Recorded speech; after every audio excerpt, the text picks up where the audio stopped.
معزز سامعین، بہت سارے لوگ ہیں جو اپنی ازواجی زندگی سے یا اپنے گھر کی زندگی سے اپنی گھریلو پریشانیوں کی وجہ سے پریشان ہیں، تو آج جو شادی کی حقیقت ہے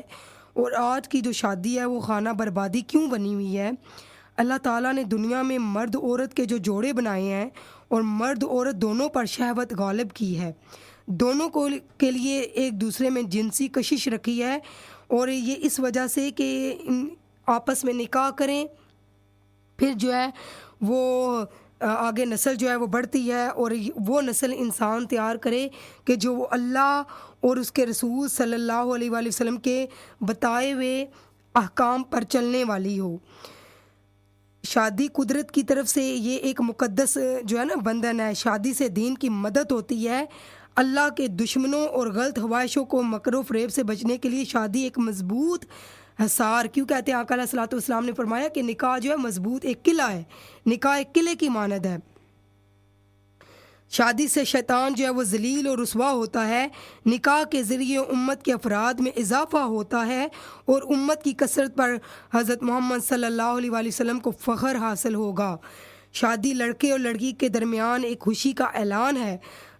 شادی قدرت کی طرف سے ایک عظیم نعمت اور عنایت کا سرچشمہ ہے، جس کو آج ہم نے جو ہے وہ آگے ہم ڈسکشن کریں گے کہ ہم جب اپنے بچوں کی شادیاں کرتے ہیں تو ہم کیا دیکھتے ہیں، ہمیں دین کیا کہتا ہے دیکھنے کے لیے، لڑکے کی طرف سے کیا دیکھنا چاہیے، لڑکی کی طرف سے کیا دیکھنا چاہیے، اور ہم جو ہے وہ آج کے دور میں کیا دیکھ رہے ہیں۔ شادی لڑکے کی جانب سے یہ ہے کہ وہ آج سے فلاں کی صاحبزادی کو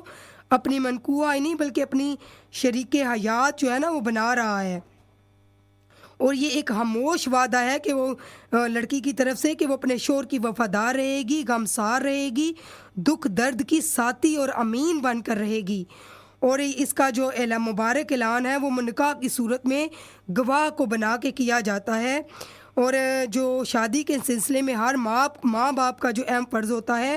وہ اپنے صاحبزادے کے لیے خوش اخلاق، نیک کردار، اعلیٰ ظرف اور خیر خواہ اور فعل کی سچی اور شریف النسب بیوی لائیں تاکہ گھر چلے، گھر جو ہے نا وہ قبر اور حشر نہ بن جائے، اچھی اولاد ہو، آپس میں خوشحالی پیدا ہو، سکون اطمینان سے زندگی بسر ہو۔ اس رشتے کو کہتے ہیں نا کہ اس رشتے میں اللہ تعالیٰ نے اتنی محبت اور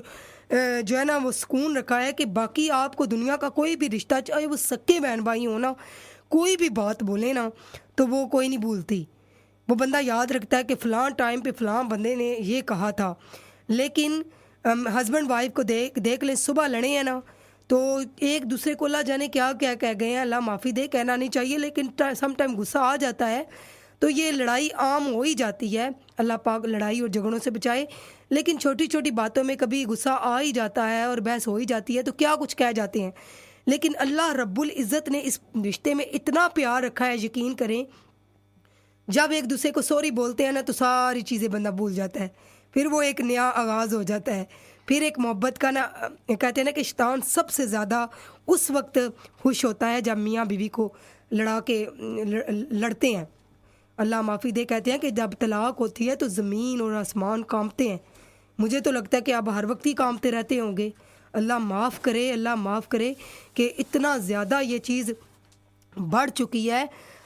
کہ کہتے ہیں نا کہ جو حلال چیزوں میں سب سے زیادہ جو اللہ رب العزت کو ناپسندیدہ چیز ہے وہ طلاق ہے۔ تو یہ کوشش آخری حد تک کوشش کرنی چاہیے کہ میاں بیوی کو آپس میں صلح کرانی چاہیے، نہ کہ ان کو لڑایا جائے، نہ کہ ان کو دور کیا جائے۔ اور اللہ رب العزت کو سب سے زیادہ ناپسند وہ انسان ہے جو میاں بیوی کو آپس میں لڑاتا ہے۔ اور کہتے ہیں نا کہ شیطان اپنے چیلوں کو اکٹھا کرتا ہے، سمندر کی تہہ میں وہ ایک تخت لگاتا ہے، سمندر کے اوپر، پانی کے اوپر، تو وہ ایک تخت لگاتا ہے تو اپنے چیلوں سے پوچھتا ہے کہ کیا کیا آج کام کر کے آئے ہو، تو کوئی کہتا ہے کہ میں نے قتل کرایا، اللہ معافی دے، کوئی کہتا ہے زنا کرا دیا، کوئی کہتا ہے کہ جو ہے وہ اس طرح آپس میں لڑائی کروا دی، فساد کروا دیے، دشمنی کروا دی، بھیبتیں کروا دیں، چگلیاں کروا کے آئے ہیں، چوریاں کروا کے آئے ہیں، تو بہت سارے گناہ جو ہے وہ گنتے ہیں۔ لیکن وہ شیطان جب آتا ہے اور وہ کہتا ہے کہ میں نے میاں بیوی کو لڑا کے ان میں طلاق کرائی ہے یا میاں بیوی کو لڑا کے جو ہے نا آیا ہوں، تو شیطان اس کو اپنے پہلو میں بٹھا کے شاباشی دیتا ہے کہ تم نے سب سے اچھا کام جو ہے نا وہ تم کر کے آئے ہو کہ جو تم میاں بیوی کو آپس میں لڑا کے آئے ہو۔ تو یہ اتنا محبت والا، اور کائنات میں سب سے پہلا جو رشتہ بنا ہے نا وہ ہسبینڈ وائف کا بنا ہے۔ اللہ رب العزت کو سب سے افضل جو رشتہ پسند ہے وہ ہسبینڈ وائف ہے، اور اتنا یہ پاک اور مقدس رشتہ ہے، یہ دھاگے سے بھی زیادہ کمزور بھی ہے۔ اور اس میں قرآن کہا فرمایا کہ ہن لباس لکم وانتم لباس لہن، یہ ایک دوسرے کے ہمراز ہیں۔ وہ عورتیں جو میں آپ سے جو ہے وہ ریکویسٹ کروں گی کہ وہ بہنیں جو بڑھ چڑھ کے اپنے ہسبینڈ کی باتیں دوسری خواتین کو بتاتی ہیں کہ آج میرے ہسبینڈ نے جو مجھ سے صحیح یہ آج ہماری لڑائی ہو گئی، یا یہ کیا یا وہ کیا، یقین جانے کہ آپ اپنے گھر کا پردہ اٹھا کر جو ہے نا اپنے گھر کی تباہی کا سبب بنوا رہی ہیں۔